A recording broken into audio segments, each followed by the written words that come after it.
ভালো আছেন, সুস্থ আছেন, স্বাস্থ্যবিধি মেনে চলছেন। লিসেনার, আজকে আমি যে ঘটনাটি আপনাদের সাথে শেয়ার করব, এই ঘটনাটি একটি হসপিটাল কেন্দ্রিক ঘটনা। আপনারা অনেকেই হসপিটালের ঘটনা শুনতে চান। আমি আশা করব আজকের ঘটনাটি তাদের অনেক অনেক ভালো লাগবে। ঘটনাটির সময়কাল ১৯৯১ সাল। ঘটনাটি আমাকে যিনি দিয়েছেন ওনার নাম হচ্ছে রোমানা রেজা। ওনার বাড়ি পুরান ঢাকার ওয়ারীতে। ১৯৯১ সালে উনি ঢাকা ইউনিভার্সিটির ইংরেজি ডিপার্টমেন্টে পড়তেন। উনি খুব সাহসী একজন মানুষ ছিলেন। ওনার আম্মা হঠাৎ করে অসুস্থ হয়ে পড়ে এবং অসুস্থ হওয়ার পর বর্তমানে ঢাকার খুবই বিখ্যাত একটি বেসরকারি হসপিটাল, সঙ্গত কারণে নাম বলছি না, তো সেই হসপিটালে তাকে অ্যাডমিট করা হয়।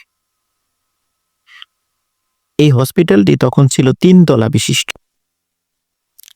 এবং সেটা ছিল ইউ আকৃতির। আপনারা অনেকেই হয়তোবা বুঝেও থাকতে পারেন, কিন্তু তারপরও আমি নামটি বলবো না। এই হসপিটালটি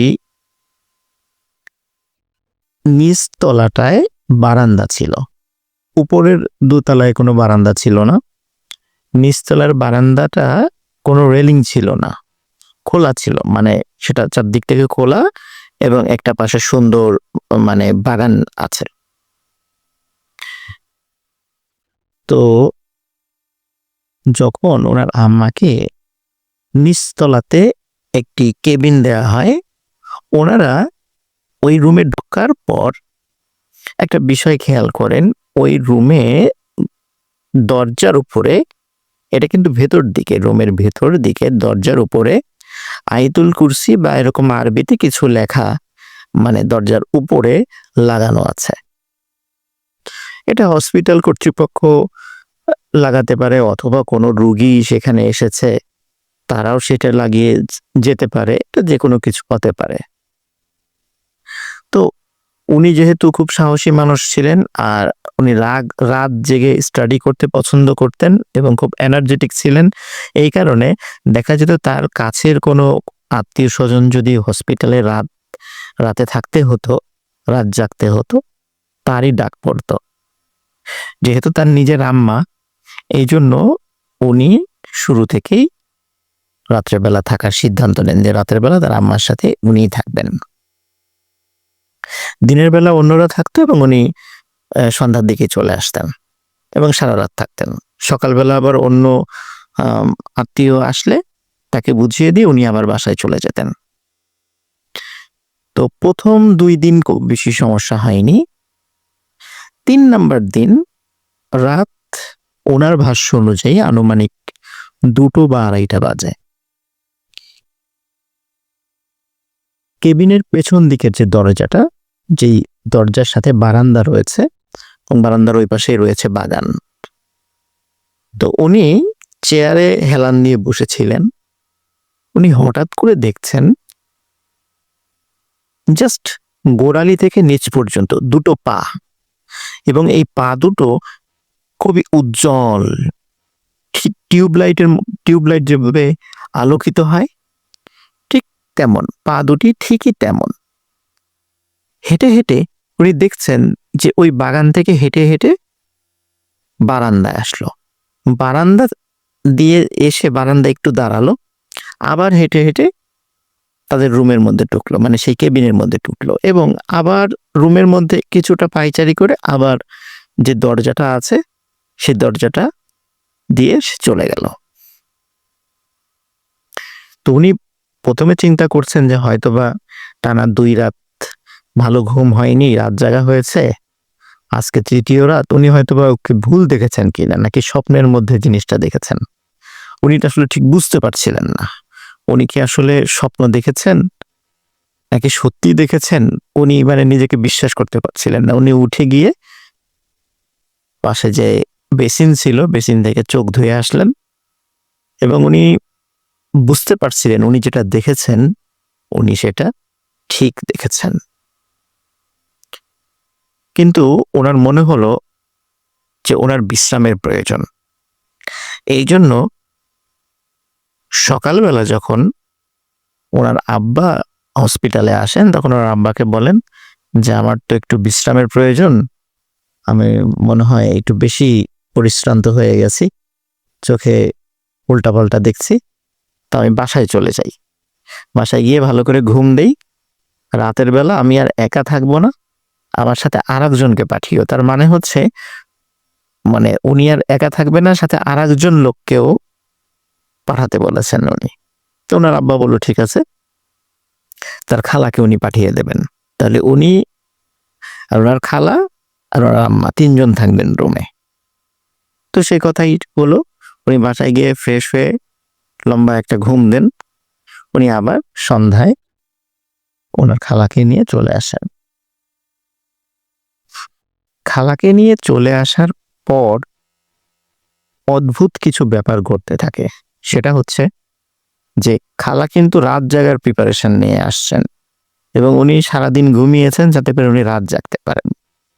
কিন্তু খালা যখনই ওই রুমের মধ্যে আসেন, আসার সাথে সাথে উনি বলেন যে আমার খুব ঘুম পাচ্ছে, আমি বসে থাকতে পারছি না। উনি সাথে সাথে পাশে যে চেয়ার ছিল সেই চেয়ারে বসে পড়েন এবং ঘুমিয়ে যান, এবং ওনাকে অনেক ডাকাডাকি করে, কিন্তু উনি ঘুমের ভেতরে বলতে থাকেন যে আমি কিছুতেই চোখ খোলা রাখতে পারছি না, এত ঘুম আমার কেন আসছে আমি জানি না।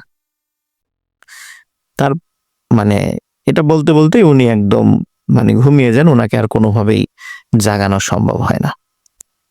তখন এই রোমানা আপু উনি যেটি করেন সেটা হচ্ছে যে উনি চিন্তা করেন যাক আজকে রাত্রে আমাকে জাগতে হবে। তো উনি অন্যান্য দিনের মতোই স্বাভাবিকভাবেই উনি ওনার আম্মার পাশে পায়ের দিকে উনি ওই হসপিটালে বেডের সাথে একটু হেলান দিয়ে উনি বসে আছেন। তো হঠাৎ করে মনে হলো যে উনি একটু বারান্দায় গিয়ে পায়চারি করবেন। উনি বারান্দার দিকে যান, বারান্দার দিকে গিয়ে হঠাৎ করে একটা জায়গায় ওনার চোখ আটকে যায়। উনি দেখেন ওনাদের যে বারান্দাটা, এই বারান্দা বরাবর ঠিক অপোজিট পাশে দোতলাতে একটি রুমের লাইট জ্বালানো। আমি আগের থেকে বলে নিয়েছি দোতলাতে কোনো বারান্দা ছিল না, সেটা সরাসরি রুমের মতো আর কি, মানে সেই রুমে কোনো বারান্দা নেই। তো উনি খেয়াল করেন ওই রুমের মধ্যে স্পষ্টভাবে দেখা যাচ্ছে যে সাদা কাপড় পরা কিছু একটা দাঁড়িয়ে আছে। উনি ভালো করে খেয়াল করেন যে সাদা কাপড় পরা যেটা দাঁড়িয়ে আছে সেটার আকৃতিটা অন্যান্য সাদা কাপড় পরা কোনো মানুষের মতো নয়। একটি লাশ যখন কবর দেওয়া হয়, এই কবর দেওয়ার সময় যখন একটি লাশকে কাফনে পেঁচানো হয়, মাথাটা যেমন বাঁধা হয়, ঠিক সেইভাবে একটি লাশ দাঁড়িয়ে আছে। লাশটি কাফনে মোড়ানো, মাথার উপরে বাঁধা, এবং আরো অদ্ভুত ব্যাপার এবং ভয়ানক ব্যাপার হচ্ছে উনি যখন একটু সাইডে সরে যান, মনে হয় লাশটাও মানে ওনার দিকে ঘুরে যাচ্ছে। উনি যদি ডানে আসেন মনে হয় লাশটা ওনার দিকে যাচ্ছে, উনি যদি বায়ে আসেন মনে হয় লাশটা ওনার দিকে যাচ্ছে। তো উনি চিন্তা করেন এটা কি কোনো মানুষ ওভাবে দাঁড়িয়ে আছে নাকি দূর থেকে উনি ভুল দেখছেন, এটা আসলে উনি খুব একটা বুঝতে পারছিলেন না। এই জন্য উনি কি করেন, আবার বেসিনে গিয়ে একটু হাত মুখ ধুয়ে আসেন। হাত মুখ ধুয়ে এসে দেখেন যে অদ্ভুত ব্যাপার, ওই লাশটা ওরকমই রয়েছে। তখন উনি বেশ ভয় পান, ভয় পেয়ে তাড়াতাড়ি এসে ওনার খালাকে ডাকার চেষ্টা করেন, ওনার খালাকে ডাকার চেষ্টা করেন, ওনার মাকে ডাকার চেষ্টা করেন, তাদের চোখে মুখে পানি ছিটিয়ে দেন, কিন্তু কোনোভাবেই তাদের ঘুম ভাঙানো যাচ্ছিল না। এটা কিন্তু অদ্ভুত ব্যাপার, কারণ একটা মানুষের ঘুম ভাঙানোর জন্য যত চেষ্টা করার দরকার উনি করেছেন, কিন্তু কোনোভাবেই তাদের ঘুম ভাঙানো যাচ্ছিল না। কেন এত বেশি ঘুম এসেছিল এটা আসলে উনি বুঝতে পারছিলেন না। পরবর্তীতে উনি যখন ভয়ে ভয়ে আবার দোতলার ওই জানালার দিকে তাকান, তখন দেখেন ওটার ভেতরের ওই রুমের লাইট বন্ধ হয়ে গেছে এবং ওখানে কেউ নেই।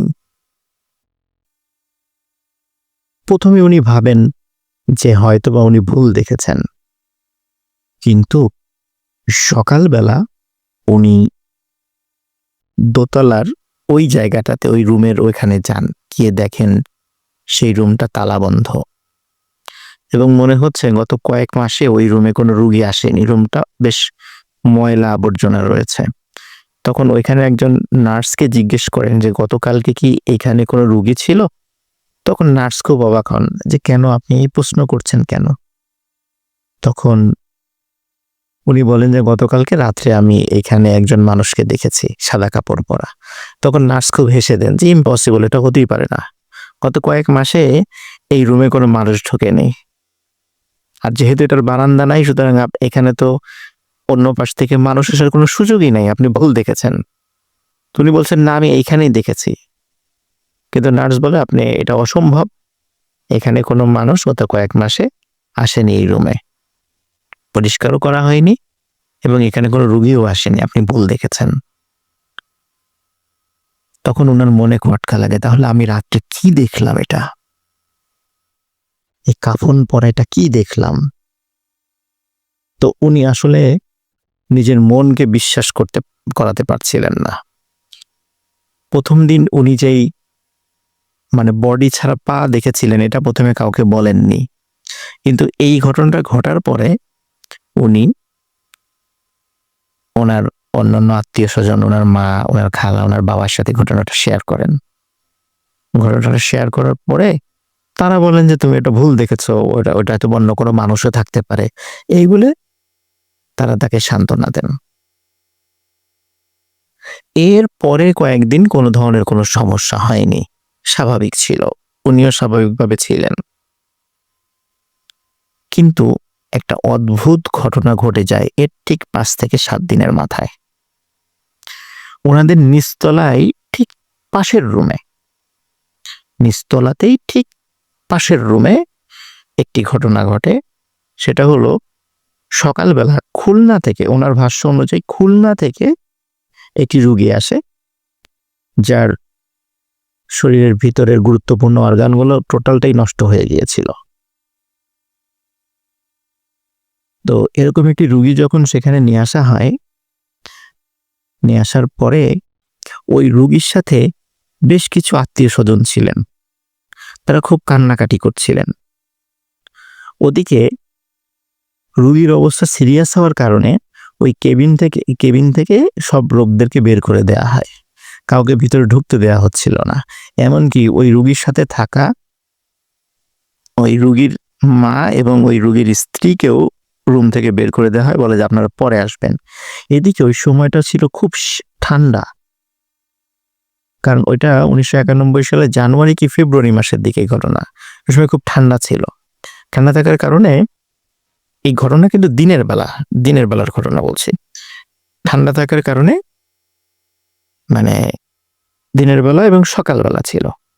তো সকালবেলা যেহেতু স্বাভাবিকভাবেই ঠান্ডা ছিল, আর ওই সময় শৈত্যপ্রবাহও পড়েছিল। আর ওই রুগীর স্ত্রীর সাথে ওই রুগীর 7-8 বছর বয়সী একটা বাচ্চাও ছিল এবং বাচ্চার নাম ছিল হচ্ছে জনি। রোমানা আপু আমাকে বলেছেন ওই বাচ্চার নামও তার মনে আছে, বাচ্চার নাম ছিল জনি। তারা খুলনা থেকে এসেছিলেন। তো রোমানা আপুর আম্মা বললেন যে ওরা তো বাইরে কষ্ট পাচ্ছে ঠান্ডার মধ্যে, তাহলে আমাদের রুমে বসতে বলো।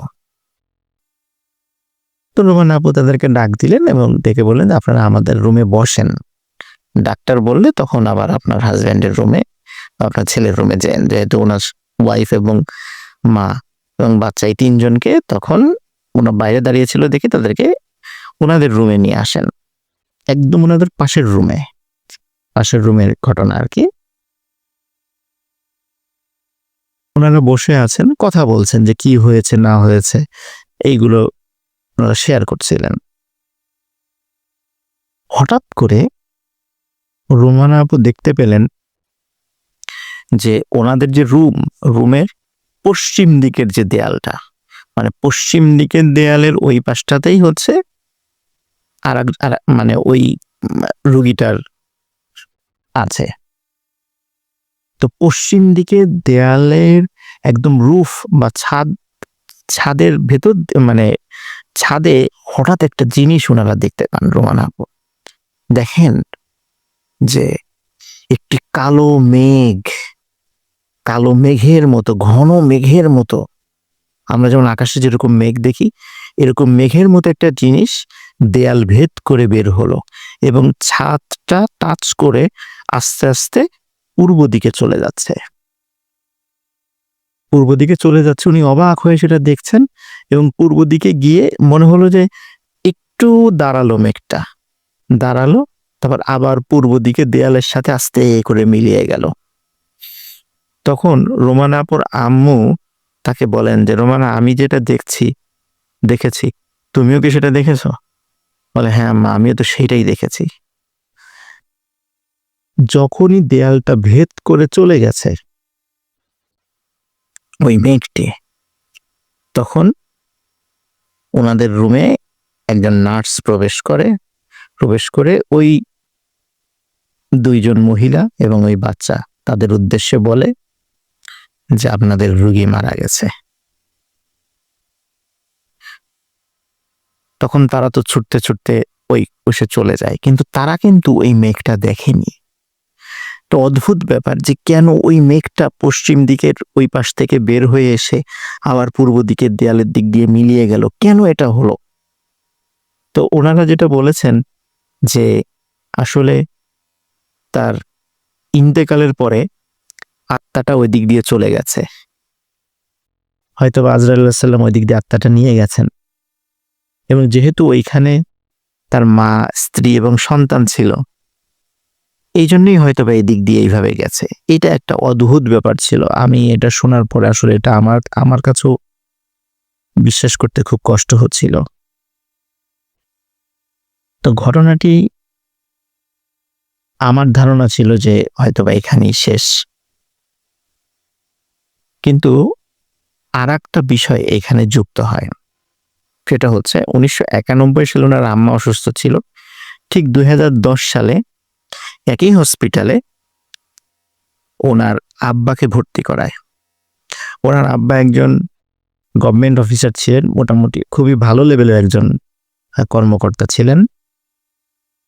তো যার কারণে ওখানে ভিআইপি কেবিনে তাকে ওঠানো হয়। আর ওখানে ওইটা ছিল, উনি আমাকে বলেছেন, ওই হসপিটালের দোতলাতে 207 নাম্বার রুমে ওনারা অবস্থান করছিলেন। কিন্তু পরবর্তীতে ওনার আব্বার অবস্থা খারাপ হওয়ার কারণে আইসিইউতে একটু শিফট করা হয়।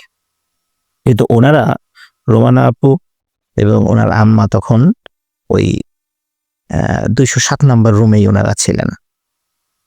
কারণ আইসিইউতে তো ওনারা থাকতে পারবেন না, কিন্তু ওনাদের তো হসপিটালে অবস্থান করতে হবে, এই জন্য 207 নাম্বার রুমে ওনারা ছিলেন।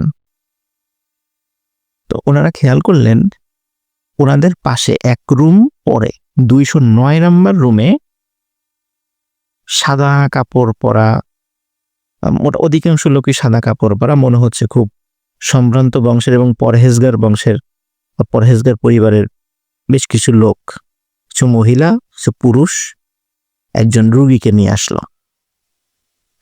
রুগীকে নিয়ে আসার পরে ওই রুমের মধ্যে থেকে গুঞ্জন শুনছে যে তারা কথা বলছে, এবং ওনাদের কয়েকজন আত্মীয় স্বজন রুমের বাইরেও দাঁড়ানো। তো রোমানা আপু খুব অবাক হচ্ছেন, কি ওনাদেরকে দেখে খুব সম্ভ্রান্ত এবং পরহেজগার বলে মনে হচ্ছে। এটা কিন্তু 2010 সালের ঘটনা। ফার্স্টের যে ঘটনাটা বলেছি এটা 1991 সালের ঘটনা। 1991 সালে ওনার আম্মা অসুস্থ ছিলেন, আর 2010 সালে আব্বা অসুস্থ হন। তো উনি হঠাৎ করে খেয়াল করেন যে সিঁড়ি দিয়ে একটা 6-7 বছর বয়সী একটি বাচ্চা মেয়ে দৌড়ে আসছে। সাদা একটি ফ্রক পরা, খুব সুন্দর একটি বাচ্চা মেয়ে। তো উনি অবাক হয়ে ওই বাচ্চা মেয়েটার দিকে তাকিয়ে থাকেন।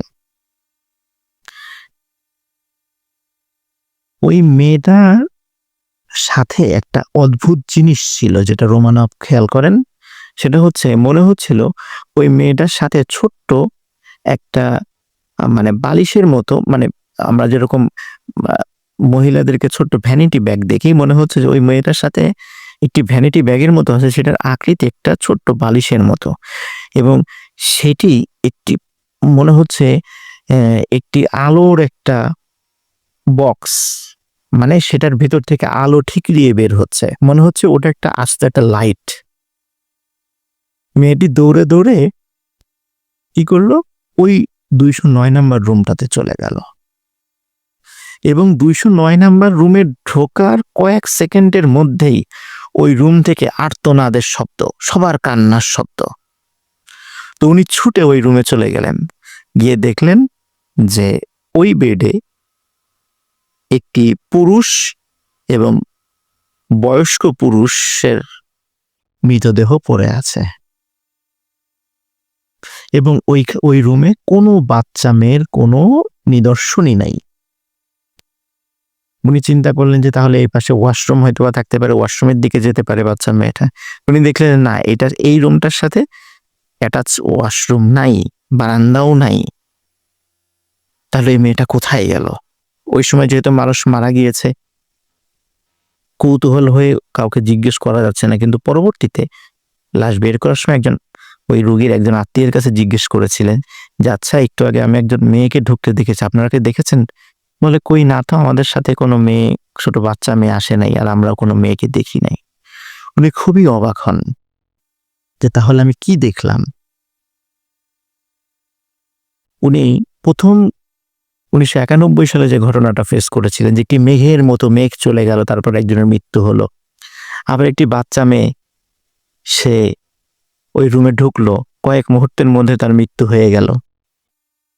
উনি কি দেখলেন, কি ছিল ঘটনা, এই রহস্যের আজও কুল কিনারা হয়নি।